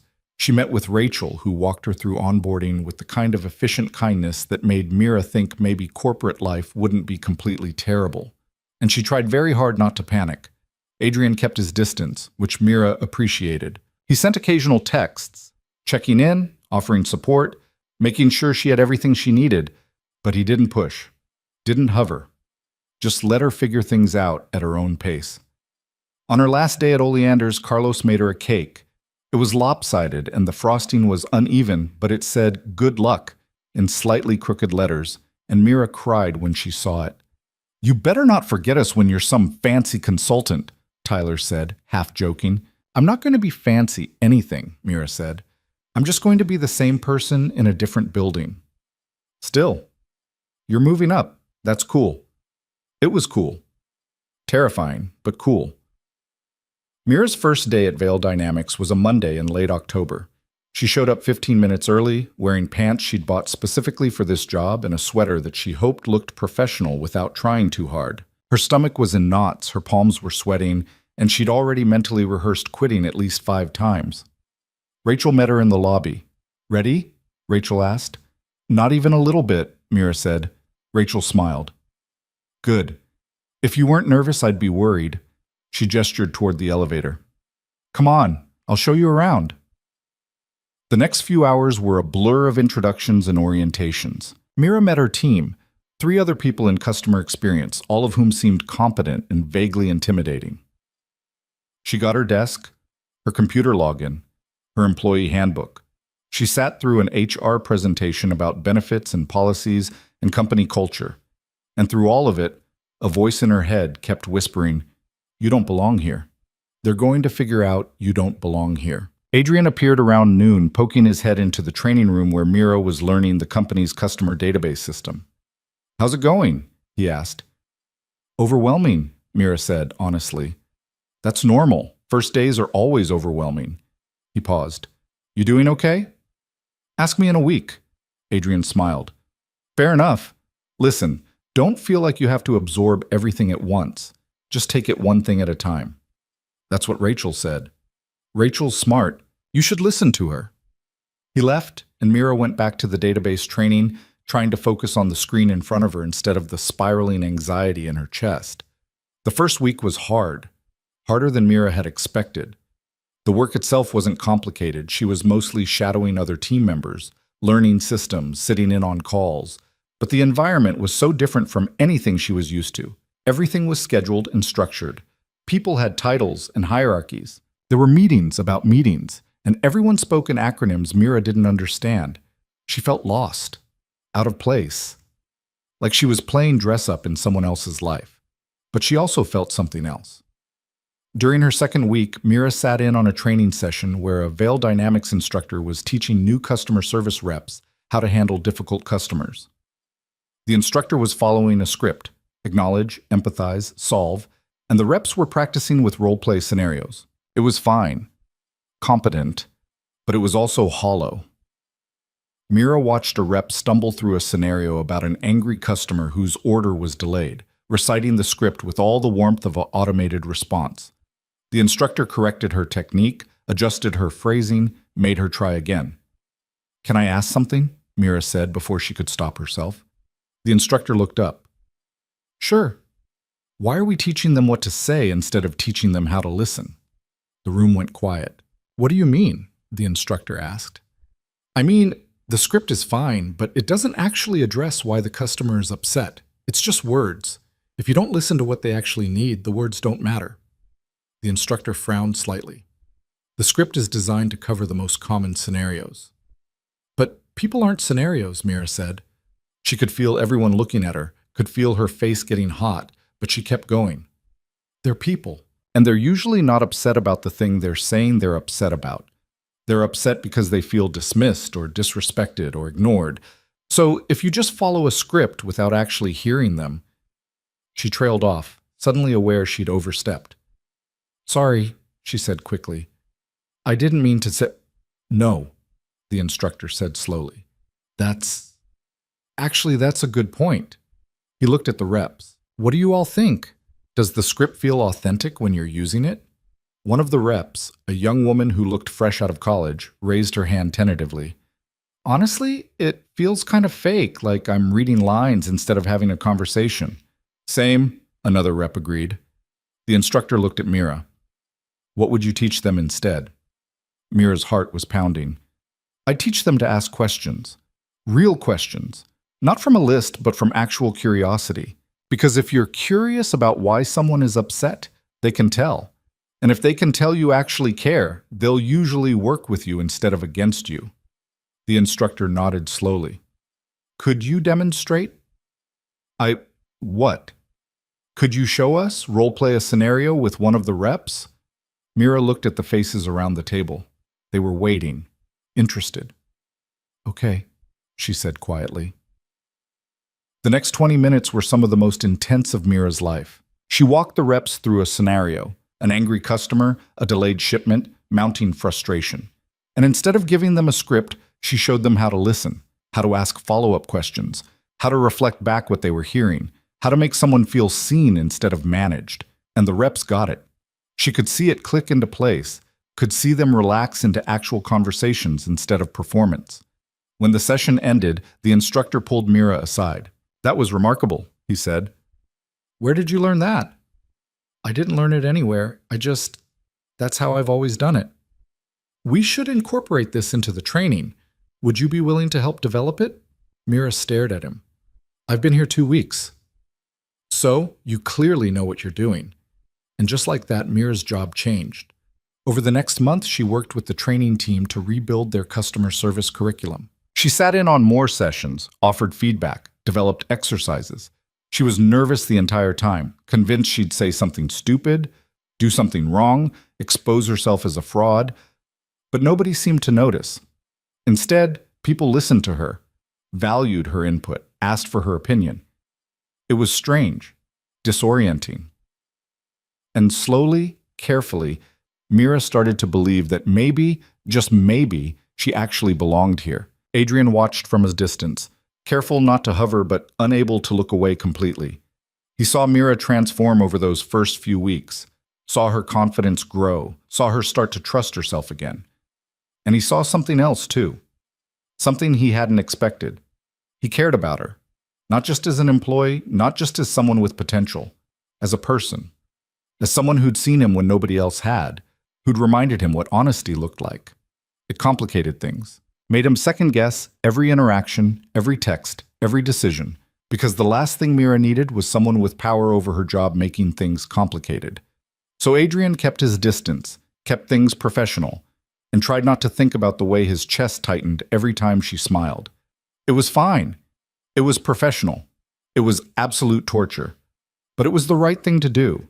At least, that's what he told himself. 3 months into her new job, Mira ran into Victoria Chen in the lobby of Veil Dynamics. She didn't recognize her at first. The woman was standing near the reception desk, perfectly dressed in a navy suit, talking on her phone with the kind of practiced charm that felt like performance art. But something about her voice caught Mira's attention, that polished, slightly hollow quality that reminded her of nails on glass. Then the woman turned and Mira saw her face. It was the woman from that first night, the one who'd sat across from Adrian, treating dinner like an audition. Victoria's eyes swept past Mira without recognition, which didn't surprise her. Mira had been invisible that night, just background noise in whatever calculation Victoria had been running. But Mira remembered her. "Can I help you?" the receptionist asked Victoria. "I'm here to see Adrian Vale," Victoria said, her voice bright. "I have a meeting at 2. The receptionist checked her computer, frowned slightly. "I don't see anything scheduled." "Really? That's strange. He reached out last week about a potential consulting opportunity." Victoria's smile didn't waver, but something sharp entered her eyes. "Could you check again?" Mira walked past them toward the elevator, her mind spinning. Adrian hadn't mentioned anything about Victoria. Hadn't mentioned anyone, actually. He'd been scarce lately, polite when they crossed paths, supportive when she needed help, but distant. Professional. It shouldn't bother her. It didn't bother her. Except it did. Mira stepped into the elevator and pressed the button for the 3rd floor, trying to ignore the uncomfortable twist in her stomach. It wasn't her business who Adrian met with. Wasn't her business if he was seeing someone. They weren't friends. Barely colleagues, really. He'd given her a job and she was doing it. That was the extent of their relationship. The elevator doors started to close. "Hold the elevator!" Mira stuck her hand out reflexively, and the doors bounced open. Victoria stepped in, still on her phone. "No, I understand," Victoria was saying, "but I think if we position it as a strategic partnership rather than a service contract, the optics are much better." She paused. "Exactly. I'll send you the revised proposal tonight." She hung up and finally looked at Mira properly. Her gaze was assessing the way you'd look at furniture you were considering buying. "What floor?" Victoria asked. 3. Victoria pressed 4, then settled back, checking her reflection in the polished elevator wall. She adjusted a strand of hair, reapplied her lipstick with quick, efficient movements. "Do you work here?" Victoria asked, not really looking at Mira. "Yeah." "How long?" 3 months. "How do you like it?" Mira considered lying, giving some neutral corporate response. But something about Victoria's tone, that practiced interest that didn't actually care about the answer, made her honest. "It's good," Mira said. "Better than I expected." Victoria glanced at her then, actually seeing her for the first time. "Have we met before?" "I don't think so." "You look familiar." The elevator reached the 3rd floor. Mira stepped out, relieved. "Good luck with your meeting." The doors closed before Victoria could respond. Mira walked to her desk, dropped her bag, and tried to focus on the training module she was supposed to review. But her mind kept drifting back to Victoria standing in the lobby, confident and polished, and completely at ease in a world Mira was still learning to navigate. She wondered what Adrian saw in her, wondered if he'd reached out or if Victoria had, wondered why she cared. "You look stressed." Mira looked up. Rachel stood beside her desk, tablet in hand, her expression concerned. "I'm fine," Mira said automatically. "That's what you always say." Rachel pulled up a chair. "What's going on?" "Nothing, just tired." Rachel studied her for a moment, then glanced toward Adrian's office at the far end of the floor. "Did something happen?" "No. Why would something happen?" "Because you keep looking at his office like it personally offended you." Mira forced herself to look at her computer screen instead. "I saw someone downstairs. Victoria Chen. She said she had a meeting with Adrian." Rachel's expression shifted. "Did she?" "You know her?" "Unfortunately." Rachel's voice was carefully neutral.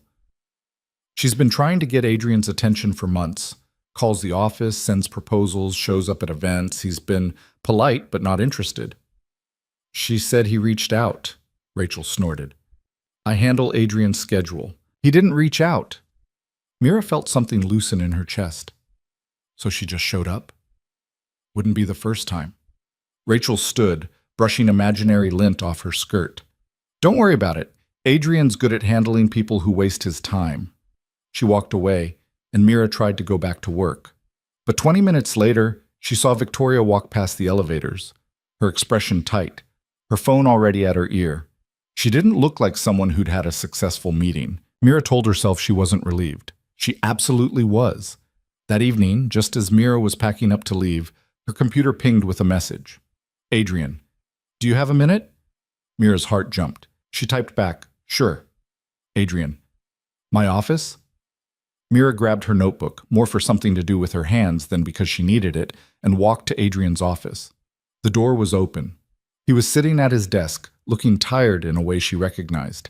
The kind of tired that came from dealing with people who took more energy than they gave. Hey, she said from the doorway. Adrian looked up, and something in his expression shifted when he saw her. Relief, maybe, or just exhaustion fading slightly. Come in, he said. Close the door. Mira did, her stomach fluttering nervously. Is everything okay? Yeah, I just wanted to check in, see how things are going. They're good. The training revision is almost done, and the team seems happy with it. I heard. Rachel says you're doing great work. Rachel's generous. Rachel doesn't do generous. She does honest. Adrian leaned back in his chair. How are you doing? Really? Mira sat down in the chair across from his desk. Honestly, I'm still waiting for someone to figure out I don't belong here. You belong here. You have to say that. You hired me. I say it because it's true. Adrian paused. You've made more impact in 3 months than some people make in 3 years. The way you rebuilt that training program, that's going to change how we do business. That matters. Mira looked down at her hands. I just did what made sense. Exactly. Most people overthink it. You just do what makes sense. He was quiet for a moment. Can I ask you something? Sure. Do you regret it, taking this job? Mira looked up, surprised. No. Why would I regret it? Because I pushed you into it. And I've been thinking maybe I shouldn't have. Maybe you were happy where you were, and I disrupted that because I thought I knew better. You didn't push me. You offered. I chose. Did you? Or did you feel obligated because I kept showing up? Mira considered the question. It was fair. She had felt pressured, at least initially, felt like Adrian was offering something she'd be stupid to refuse, even if she wasn't sure she wanted it. But that wasn't the whole truth. I was scared, Mira said slowly. And yeah, maybe I felt some pressure, but I also wanted to try.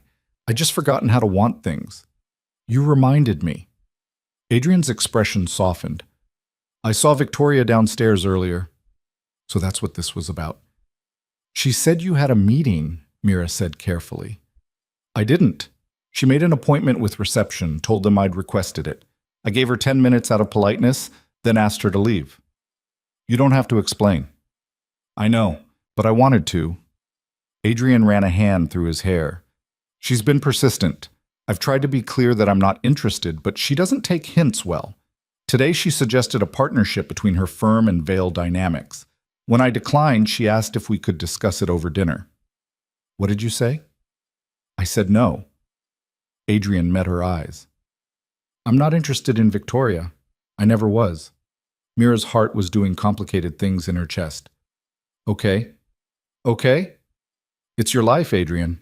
You don't owe me explanations. I know.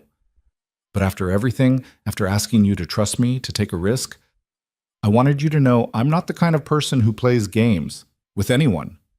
There was something in his voice that made Mira think they weren't just talking about Victoria anymore. I know you're not, she said quietly.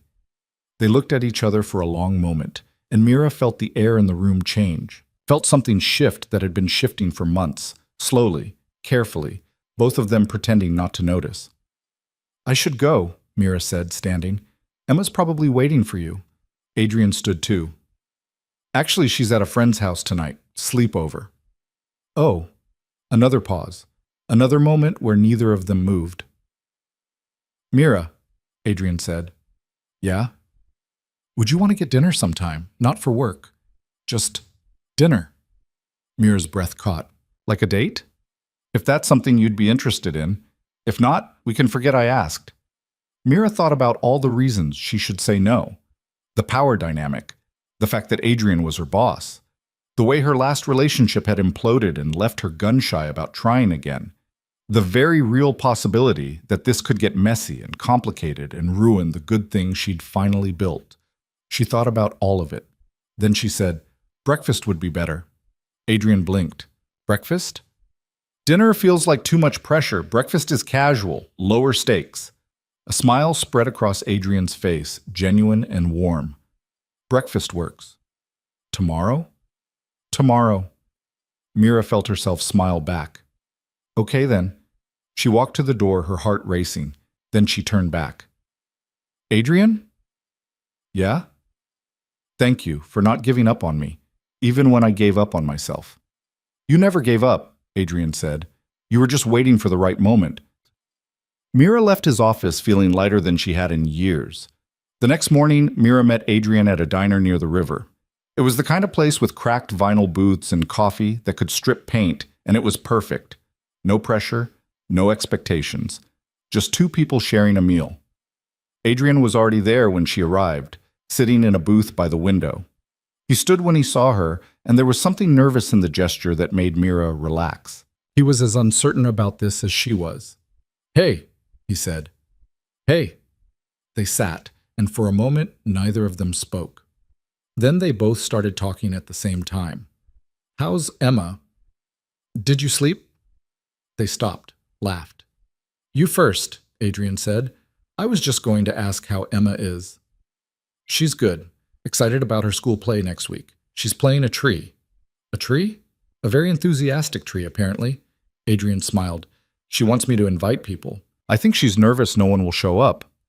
I'll come, Mira said before she could think about it. Adrian looked surprised. You don't have to. I want to, if that's okay. Yeah. She'd love that. The waitress appeared, poured coffee, took their orders. When she left, Adrian leaned back in the booth. Can I ask you something? He said. Sure. That night at the restaurant, when you stopped me in the rain, what made you do it? Mira wrapped her hands around her coffee cup, thinking. I saw something in you that I recognized. This exhaustion, this sense that you were going through the motions but not actually living. And I couldn't watch you leave without saying something. Why did you care? Because I was doing the same thing, and I knew how lonely it was. She looked up. I think I was talking to myself as much as I was talking to you. Adrian nodded slowly. I thought about you for weeks after that night. Couldn't figure out why a 30-second conversation with a stranger had stayed with me more than relationships I'd had for months. And now? Now I think it's because you were the first person in a long time who saw me instead of what I could do for them. Mira understood that. Understood it completely. Their food arrived, and they ate and talked about nothing important. Emma's tree costume, Mira's brother's new job, the rain that never seemed to stop in Portland. Easy conversation, the kind that felt natural instead of forced. Can I tell you something? Mira said as they were finishing up. Of course. I almost didn't come today. I was up at 5 a.m. talking myself out of it. What changed your mind? I realized I've spent 3 years making the safe choice. And safe hasn't made me happy. It's just made me safe. And you want more than safe? I think I do. I'm just not sure how to do that without falling apart again. Adrian reached across the table, his hand stopping just short of hers. What if you didn't have to do it alone? Mira looked at his hand, then at his face. She saw the same uncertainty she felt, the same fear of trying and failing, the same hope that maybe, just maybe, this time would be different. She reached out and closed the distance between their hands. Okay, she said. Okay? Okay, let's try not doing it alone. Adrian's smile was worth every anxious moment that had led to this. They left the diner as the rain started up again, soft and steady.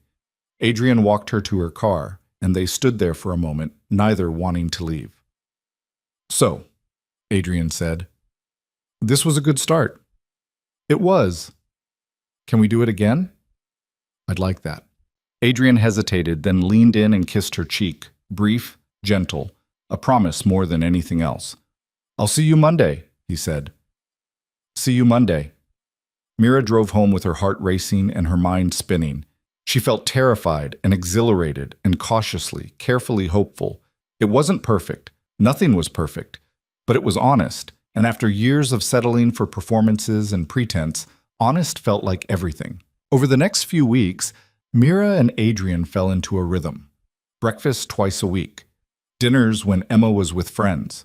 Long conversations that stretched late into the night, the kind where you forget to check the time because you're too busy actually talking. They took it slow. Both of them had been burned before. Both of them carried scars they weren't ready to expose completely. But slowly, carefully, they let each other in. Mira met Emma officially at the school play, watched her daughter throw herself into the role of Tree with an enthusiasm that made the entire audience smile. Afterward, Emma ran up to Adrian with leaves falling out of her costume. "Did you see me?" she demanded. "You were incredible," Adrian said, scooping her up. Emma looked at Mira. "Did you like it?" "Best tree I've ever seen," Mira said seriously. Emma beamed. "Dad says you work with him." "I do." "Are you his girlfriend?" "Emma," Adrian said, his face going slightly red, but Emma just looked at Mira, waiting for an answer. "I'm his friend," Mira said. "Is that okay with you?" Emma considered this. "Are you nice?" "I try to be." "Do you like pizza?" "Love it." "Then it's okay." Emma wiggled out of Adrian's arms and ran off to find her friends, leaving the adults staring after her. "Sorry," Adrian said. "She's direct." "I like direct," Mira said. And she meant it. Meanwhile, Victoria Chen's world was quietly unraveling. It started small. A client who suddenly went with a competitor. A networking event where people seemed less interested in her pitch. A proposal that didn't get the response she expected. Then bigger things. A major contract fell through. A partnership dissolved. People who used to return her calls stopped answering. It wasn't dramatic. No public scandal or obvious failure. Just a slow, steady erosion as people began to recognize the difference between strategy and sincerity. Between someone who was genuinely interested and someone who was just calculating value. Victoria noticed, of course. She wasn't stupid, but she told herself it was temporary. A rough patch. Everyone had rough patches, except it didn't stop. And one day, sitting in her apartment with a bottle of wine and a phone that hadn't rung in 2 days, Victoria pulled up Adrian's number. She stared at it for a long time. Then she deleted it. Some doors, once closed, stayed closed. 4 months after that first breakfast, Mira stood in Adrian's kitchen, helping Emma make cookies. The kitchen was a disaster. Flour everywhere, chocolate chips scattered across the counter, Emma's hands covered in dough. "You're supposed to put the chips in the cookies, not eat them," Mira said, trying not to laugh. "But they're better this way," Emma protested through a mouthful of chocolate. Adrian walked in from the living room, took one look at the chaos, and grinned. "Should I be concerned?" "Probably," Mira said. Emma held up a misshapen blob of dough. "Look what we made!" "That's creative." "It's a dinosaur." "Obviously." Adrian caught Mira's eye over Emma's head, and something passed between them. Something warm and real and completely unexpected. This wasn't what Mira had imagined when she'd stopped Adrian in the rain that night. Wasn't what Adrian had been looking for when he'd walked into Oleander's. But it was what they'd found. Later that night, after Emma was in bed and the kitchen was mostly cleaned, Mira and Adrian sat on his back porch watching the rain. "I need to tell you something," Adrian said. Mira's stomach tightened. "Okay." "I'm falling in love with you, and I know that's probably too soon to say, and I don't want to scare you off, but I also don't want to pretend I don't feel it." Mira was quiet for a long moment, her heart pounding. "I'm scared," she said finally. "I know. I'm scared I'll mess this up, that I'll fall apart again and take you down with me." "You won't. You don't know that." "You're right, I don't. But I know that you're one of the strongest people I've ever met. And I know that whatever happens, I want to be here for it." Mira felt tears prick her eyes. "I'm falling in love with you too, and it terrifies me. Adrian reached for her hand. Then let's be terrified together. Mira laughed, wiping at her eyes. That's a terrible plan. Probably, but it's honest. Yeah, Mira said softly. It is. They sat there in the rain, hands linked, two people who'd learned to expect disappointment finally choosing something different, choosing hope, choosing each other. 6 months later, on a rainy Tuesday that felt like the echo of the night they'd met, Adrian walked into Oleander's. The place looked exactly the same. Same tables, same lighting, same smell of coffee and bread. Carlos was still in the kitchen. Tyler was still charming customers. Nothing had changed, except everything had.